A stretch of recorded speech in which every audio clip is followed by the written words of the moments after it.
जय सतगुरुदेव भगवान की जय। जय सतगुरु कबीर साई परमेश्वर की जय।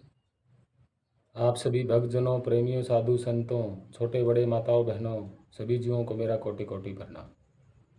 सत साहेब, वंदे मातरम। आज हम जो बात करेंगे वो कबीर साहिब की बिजक रचना पे बात करते हैं कि कबीर साहिब अपने बिजक में वैज्ञानिक तौर पे अगर आज हम देखते हैं तो कबीर साहिब का 600-700 साल पहले का जो बिजक है वो कुछ मेल खाता हुआ नज़र आता है कि वैज्ञानिक ढंग से भी मेल खा रहा है और कबीर बिजक के हिसाब से भी मेल खा रहा है। इसमें कोई दो राहे की बात नहीं है।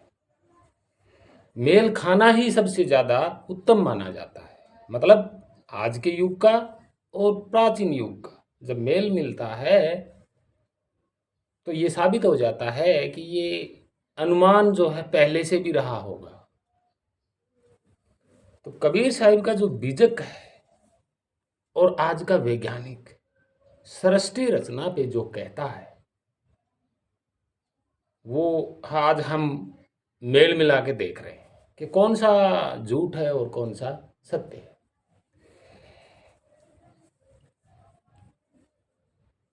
कबीर साहिब कह रहे हैं कि ये जो पूरा स्थान है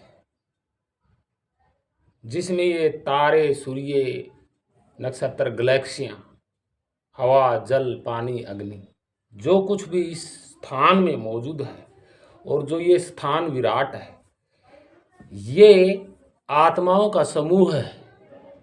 क्या है? महान आत्माओं का समूह है ये स्थान। ना वो जाती हैं ना आती हैं।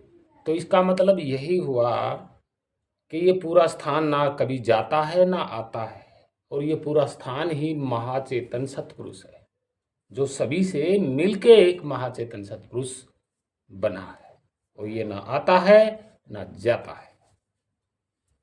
ठीक है। वैज्ञानिक भी यही बात बता रहे हैं कि जो क्वांटम है, जो छोटे से छोटे जो अणु है, देखे नहीं जा सकते, जिनके टुकड़े नहीं किया जा सकते, ये पूरा स्थान भी मौजूद है। पूरा स्थान मौजूद है।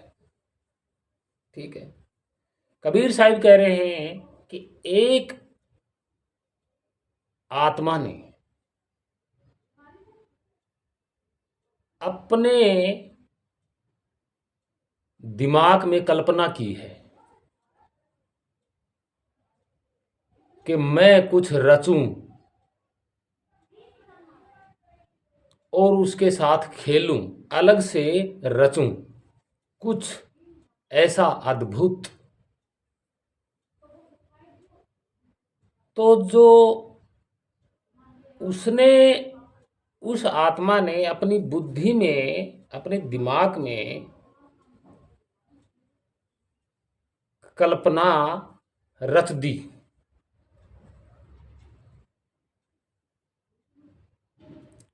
कि उस आत्मा ने अपने दिमाग में कल्पना रच दी और वो एक जगह स्थिर अपने ही दिमाग की कल्पनाओं में खोया हुआ है। मतलब खेल रहा है, मगन है, अपने मन की कल्पना दिमाग में लेके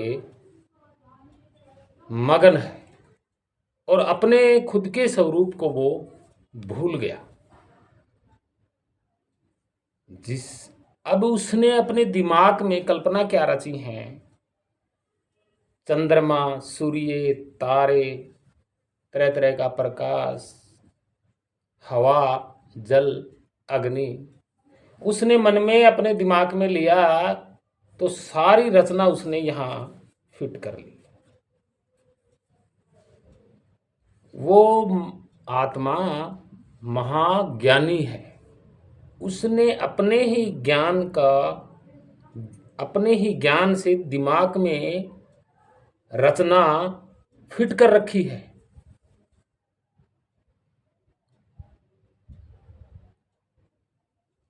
इसका एग्जाम्पल देखते हैं। ठीक है, वैज्ञानिक आज कह रहे हैं कि ये जो यूनिवर्स है ये जुड़ा हुआ है। इसके जो पार्ट हैं, इसकी जो गैलेक्सियां हैं, ये इस तरीके से संबंध में जुड़ रही हैं कि ये किसी दिमाग के पार्ट हों, ऐसा वैज्ञानिक बता रहे हैं। कबीर साहिब का बीजक कह रहा है कि ये एक दिमाग में सारी कल्पना है। किसकी? आत्मा की कल्पना दिमाग में।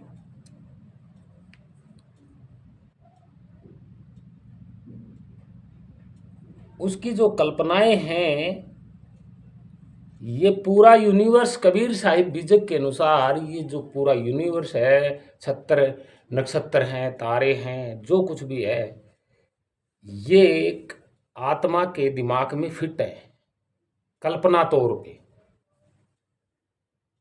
इसका एग्जाम्पल हम बताएंगे। कल्पना तौर पे फिट है और वो खुद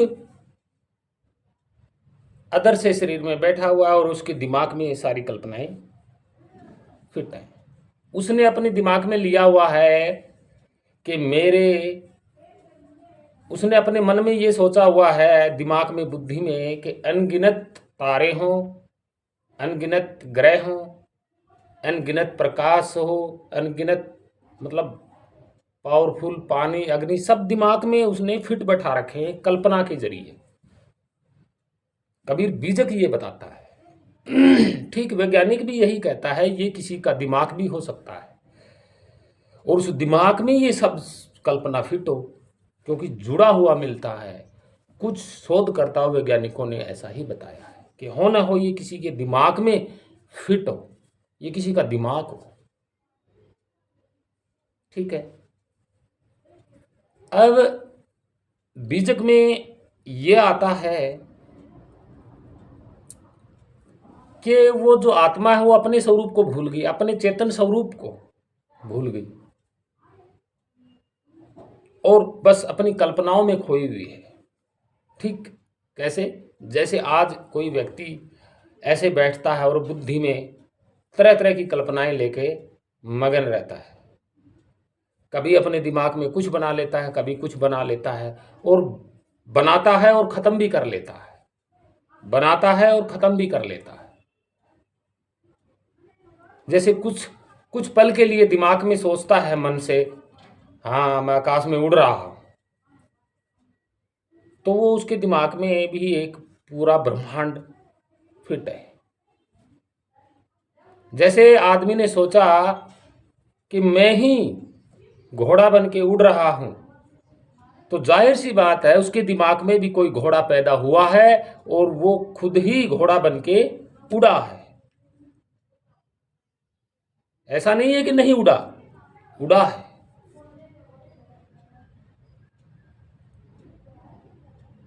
ऐसा नहीं। जैसे किसी ने दिमाग में लिया कि मैं सूर्य को निकल गया, तो जरूर दिमाग में कोई ऐसा आदमी बना है और वो सूर्य को निकल गया। कल्पना की बात हो रही है। और कल्पना हमेशा बनती है और बिगड़ती है।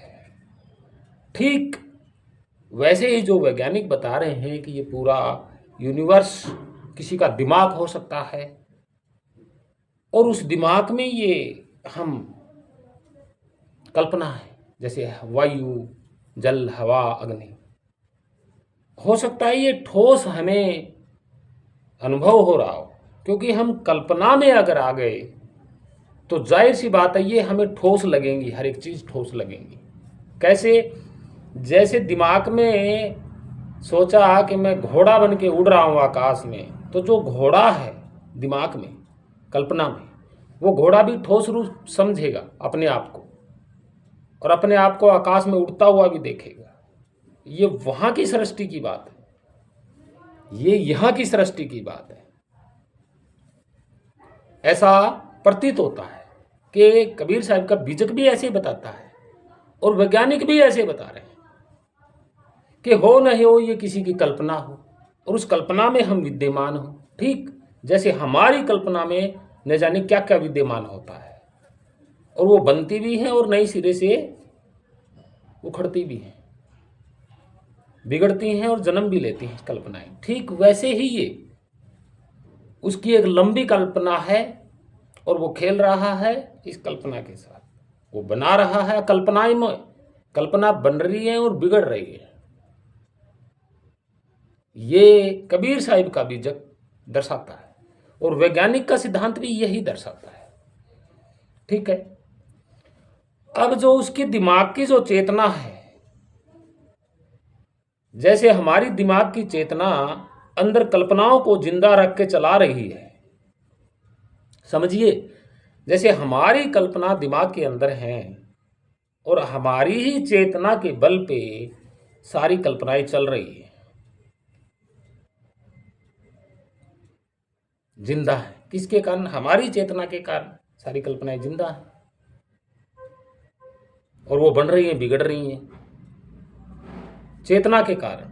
चेतना ही तो कल्पना कर रही है यहाँ पे, चेतना के साथ मन और मन कल्पना कर रहा है दिमाग में। ठीक है, यही हिसाब उसका जुड़ता है जिसके दिमाग में पूरा यूनिवर्स हम जैसे बैठे हैं।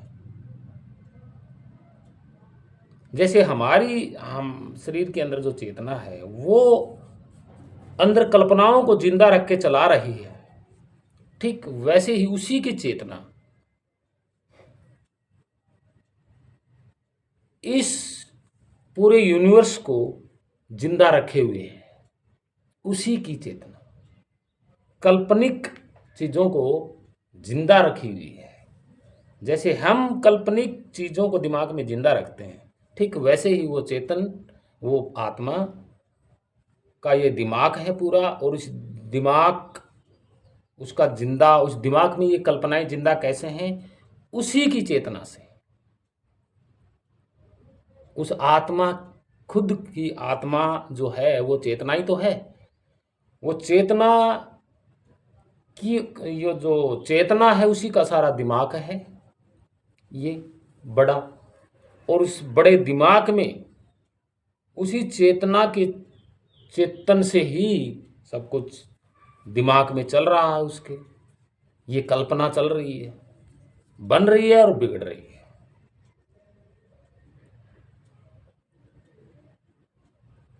और शुरुआती दौर पे कबीर साहब कहते हैं कि शुरू में ऐसा ही हुआ है, और वैज्ञानिक भी कह रहे हैं कि किसी एक पॉइंट से ये शुरू हुआ है। फर्क सिर्फ इतना है कि वैज्ञानिक अपने तथ्यों के हिसाब से चलते हैं, कबीर साहिब अपने धार्मिक एक आत्मज्ञान के अनुसार बता रहे हैं। तो यहाँ बिल्कुल सत्य उभरता है कि हमारी कल्पना, यानी कि हम चेतना से ये शरीर जिंदा है, राइट है। उस चेतना से ये शरीर जिंदा है, उसी चेतना से दिमाग जिंदा है, उसी चेतना से, इसी चेतना से कल्पनाएं जिंदा हैं।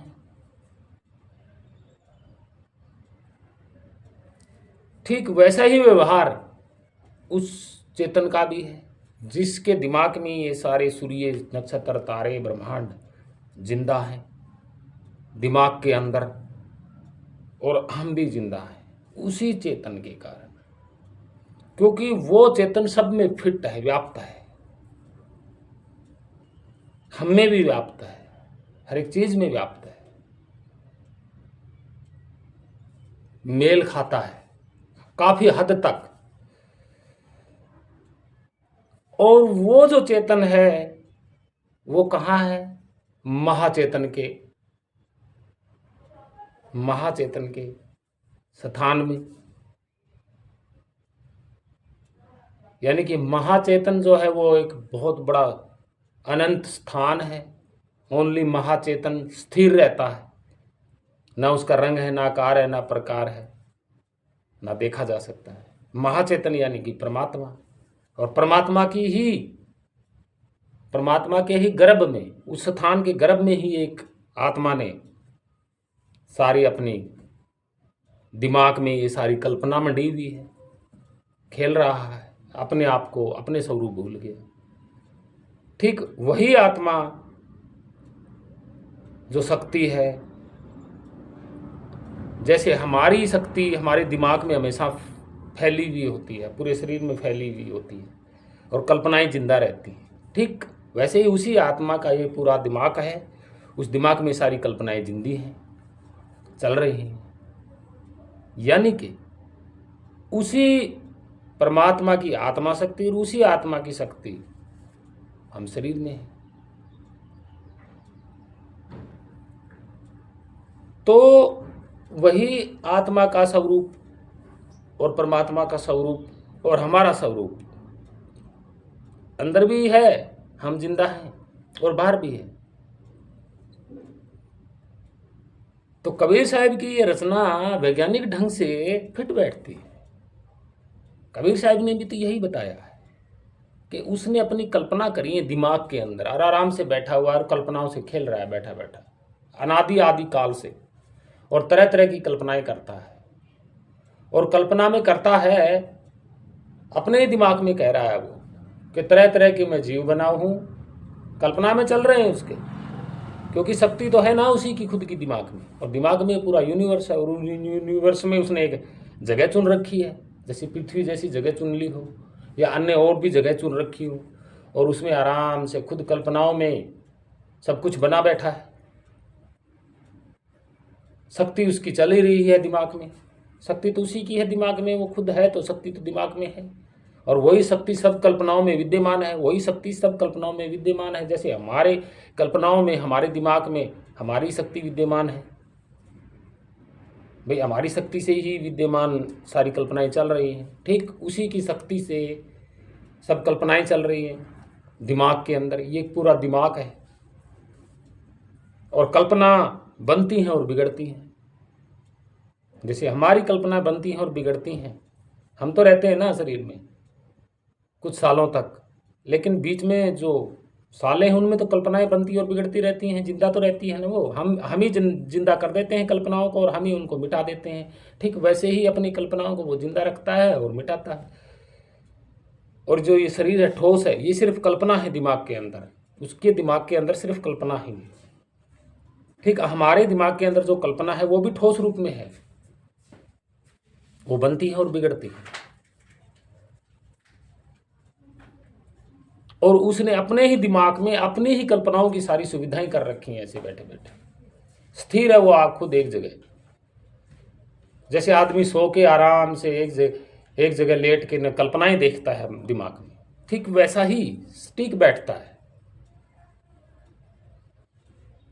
और वो शक्ति परमात्मा चेतन शक्ति, आत्मा चेतन शक्ति एक है, और आत्मा चेतन शक्ति जो है वो हमें पूरे इस दिमाग में, इसके दिमाग में विद्यमान है। वही शक्ति हमारे दिमाग में विद्यमान है, यानी कि वही शक्ति सब कुछ।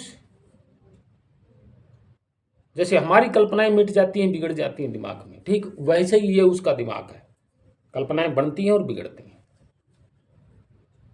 और उसने अपनी ही सुविधा यहां कर रखी है। तो यहां कौन करता है?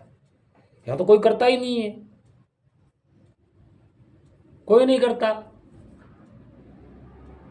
ये तो सब उसकी कल्पनाएं हो रही हैं, उसकी कल्पनाएं कर रही हैं, जो कुछ भी कर रही हैं वो खुद ही कर रहा है अपनी कल्पनाओं से, जो कुछ भी कर रहा है। तो बात सही है कबीर साहब की, यहां ना कोई करता है ना करेगा, जो कुछ कर रहा है वो आत्मा कर रही है। और आत्मा किसकी शक्ति है? परमात्मा की। और परमात्मा आत्मा की जो शक्ति है वो कहाँ विद्यमान है? सारे विद्यमान है, यानी कि परमात्मा की ही शक्ति विद्यमान है, आत्मा की ही शक्ति विद्यमान है। तो यहाँ कर कौन रहा है, करा कौन रहा है यहाँ पे? ये तो सब कल्पनाएं हैं। हमारा शरीर भी कल्पना है उसी की, क्योंकि उसके दिमाग में हम बैठे हैं, तो उसने अपने आप को मनुष्य बना रखा है।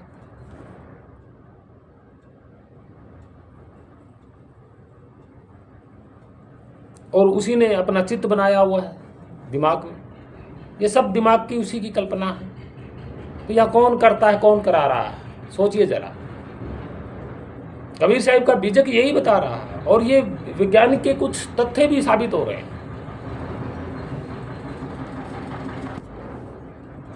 और उसी के दिमाग में ये पूरा भंडार है, जल, हवा, अग्नि, ये सब। और वैज्ञानिक कह रही है आपस में एक दूसरे से जुड़े हुए सब, कोई अलग नहीं है। जैसे आदमी का दिमाग है वैसा ही ये दिमाग नजर आता है। ये पूरा यूनिवर्स आदमी के दिमाग में जो कुछ मिलता है वैसा ही ब्रह्मांड में शो होता है। कबीर साहब भी यही कह रहे हैं कि अपनी ही दिमाग की कल्पना में खुद मनुष्य बना हुआ बैठा, वो स्त्री पुरुष सब कुछ बन के बैठा हुआ है अपने ही दिमाग की कल्पना में। जैसे हम आराम से बैठ जाते हैं तो हम हमारे दिमाग की कल्पना में सोचेंगे कि हम घोड़े बन के आकाश में उड़ रहे हैं या कुछ भी बन के हम आकाश में उड़ रहे हैं, तो हमारी कल्पना में वो बन जाता है। और जो बनता है उसमें हमारी ही शक्ति होती है, हम ही होते हैं। और जो उसके चारों ओर जो काल्पनिक शरीर होता है वो ठोस रूप में होता है, जैसे हमारा ठोस रूप में है, ठीक वैसे ही है।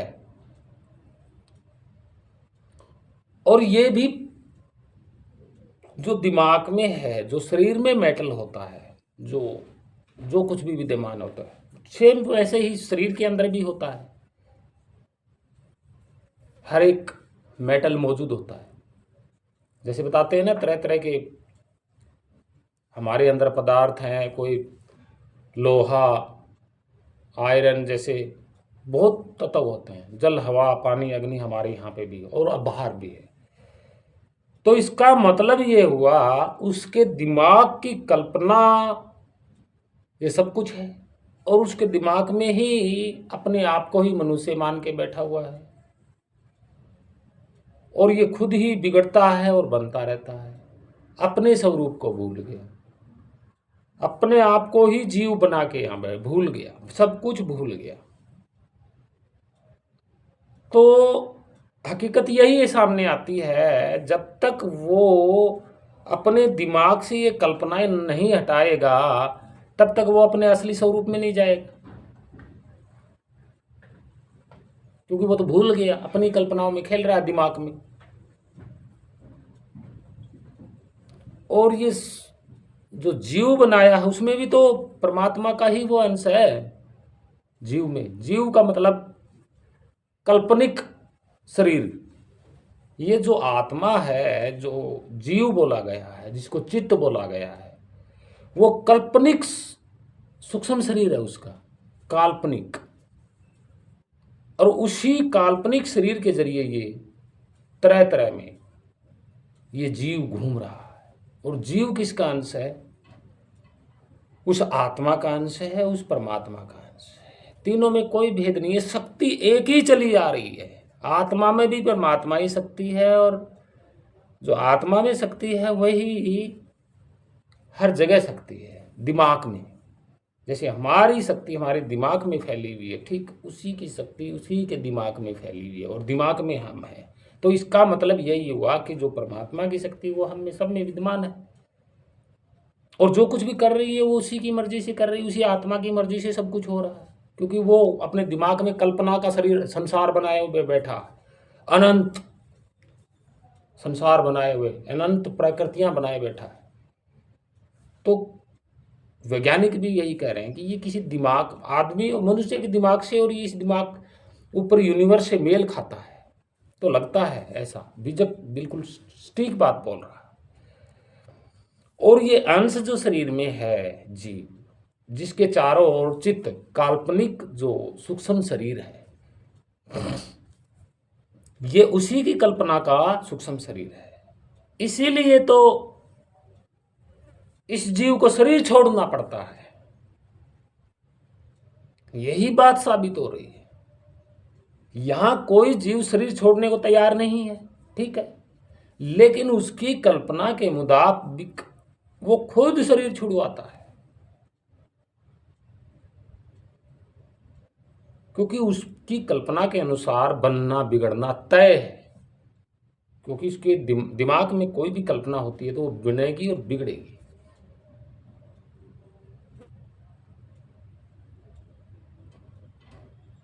और वो कभी मरेगा नहीं, क्योंकि वो तो वो तो चेतन है ना, वो कैसे मर जाएगी? तो इसका जाहिर सा मतलब ये है कि जब तक वो अपने स्वरूप में नहीं आएगा तब तक ये आडंबर नहीं मिटेगा, ये कल्पनाएं नहीं मिटेंगी। और जब तक वो अपने आप को भूला हुआ है तब तक ये कल्पनाएं चलती रहेंगी, ये शरीर चलते रहेंगे, बनते रहेंगे, बिगड़ते रहेंगे। अब यहाँ आता है मुक्त होना, जीव का मुक्त होना। तो श्रेष्ठ उसने अपने दिमाग में, अपनी ही कल्पना में अपना शरीर बनाया है श्रेष्ठ। जैसे हम हमारी कल्पना में बहुत बड़ा बहादुर राजा समझ लेते हैं दिमाग में, ठीक है, और फिर हम एक दुनिया शुरू करते हैं उस राजा की, आराम से लेटे हुए हैं और उसकी राजा की कहानी शुरू करते हैं हम, यानी कि एक शुरुआत करते हैं एक जिंदगी की, काल्पनिक जिंदगी की। तो आप ही होंगे उसमें राजा भी, और प्रजा में भी आप ही होंगे, हर जगह आप होंगे, आप ही की शक्ति चल रही है वहां पे, हर शरीर में आप होंगे। काल्पनिक कहानी में भी आप ही होंगे। जो दिमाग में काल्पनिक कहानी लेके चलोगे उसमें सारी शक्ति जो फैलेगी वो आपकी है, यानी कि आप ही राजा, आप ही प्रजा, आप ही मर रहे हो, आप ही मार रहे हो। ये तो कबीर बीजक बताते हैं कि उसकी ही जो कल्पना है, दिमाग में ये सारी कल्पना है, उसी की अंदर इच्छा है। इच्छा एक नारी, यानी कि मन भी उसने मन से कल्पना की है सारी दिमाग में। इच्छा भी वही करता है मन से, अंदर ही दिमाग में ही, क्योंकि हर एक चीज जैसे हमारी बुद्धि में पैदा होती है मन से इच्छा, और मन और बुद्धि ये रिलेटिव है। तो यहाँ बहुत सारी बातें मेल खाती हैं कबीर साहब की रचना के, बीजक रचना के हिसाब से। और इच्छा एक नारी, इसका मतलब उस इच्छा, उसने अपनी इच्छा प्रकट की और दिमाग में ही उसने कल्पना में अपने को बनाया और स्त्री को भी बनाया है, यानी कि दिमाग की कल्पना में ये पूरा ब्रह्मांड चल रहा है। वैज्ञानिक भी ऐसा कुछ बता रहे हैं।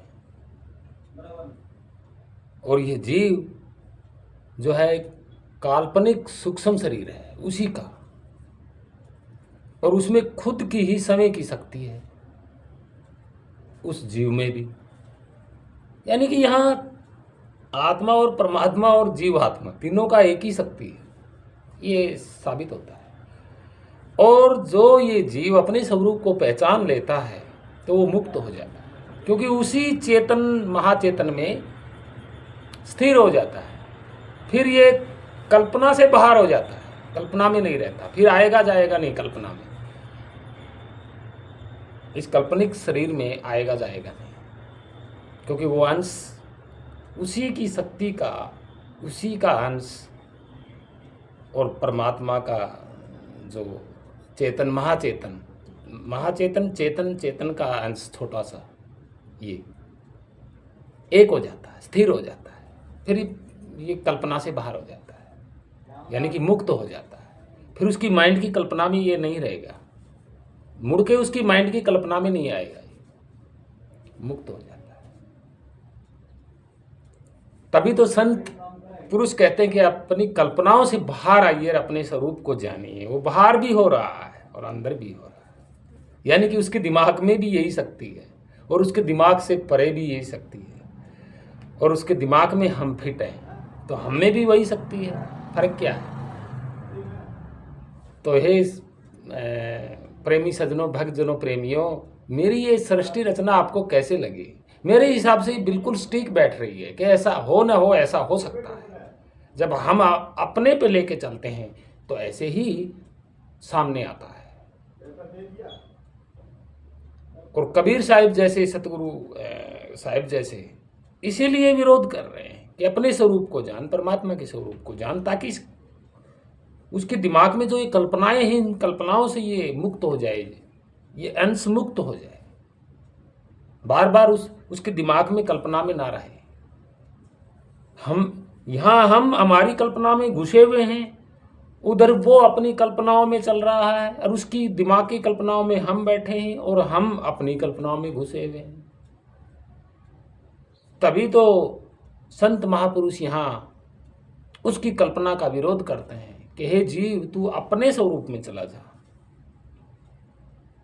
बस जो कुछ भी हो रहा है वही कर रहा है अपनी कल्पनाओं में।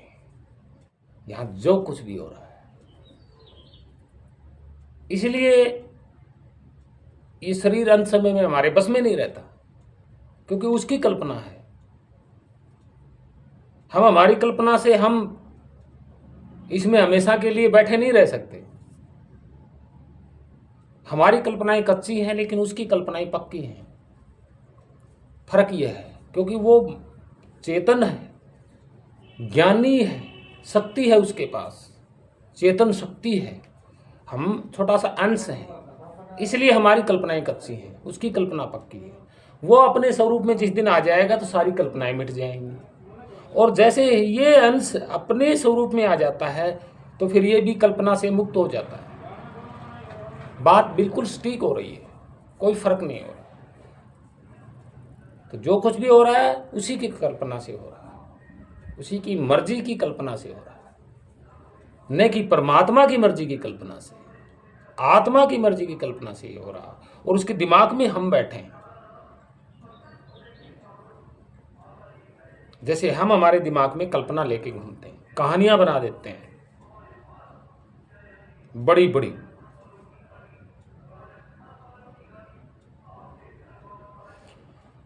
तो हे भक्तजनों, प्रेमियों, साधु संतों, कबीर साहिब की जो विजक रचना है उसको नकारा नहीं जा सकता, वैज्ञानिक तौर पे भी नकारा नहीं जा सकता। तो आप सभी को समझ में आ गई होगी। कृपया विचार करना क्या सत्य है ये या क्या झूठ है। लेकिन जहाँ तक वैज्ञानिक तथ्यों को देखते हैं तो ऐसा ही प्रतीत होता है। और आप सभी को कोटि कोटि प्रणाम, सतगुरु कबीर साहिब जी को कोटि कोटि प्रणाम। और हम आपसे हाथ जोड़कर विनती करते हैं कि सतमार्ग पे चलिए, किसी जीव को दुखी ना कीजिएगा, तो आप दंडनीय हकदार हो जाओगे। क्योंकि उसके दिमाग में जो कल्पनाएं हैं, ये सब जीव जंतु जो भी हैं, अगर यहाँ हम हमारी मर्जी से किसी को दुख देंगे तो उसकी कल्पना में विघ्न आएगा और वो फिर सजा भी देगा। तो इसलिए कहता हूँ कि सतमार्ग पे चलिए। जीवों को, किसी भी जीव को तंग मत कीजिएगा, दुख मत दीजिएगा, पीड़ा मत दीजिएगा, हत्या मत दीजिएगा। और अपने स्वरूप को जानने के लिए सच्चे सतगुरु की शरण में जाइए, ताकि आप कल्पनाओं से मुक्त हो जाएं, इस काल्पनिक शरीर से मुक्त हो जाएं, बार बार यहाँ आना ना पड़े और दुख ना सहन करना पड़े। बस यही कहना चाहते हैं। कबीर बीजक भी यही कहता है, वैज्ञानिक कुछ तथ्यों पर भी यही कहते हैं कि ये किसी दिमाग की कल्पना है। तो आप सभी को कोटि कोटि प्रणाम। जय सतगुरुदेव भगवान की जय, जय सतगुरु कबीर साहिब परमेश्वर की जय। आप सभी को कोटि कोटि प्रणाम। सत साहेब, वंदे मातरम।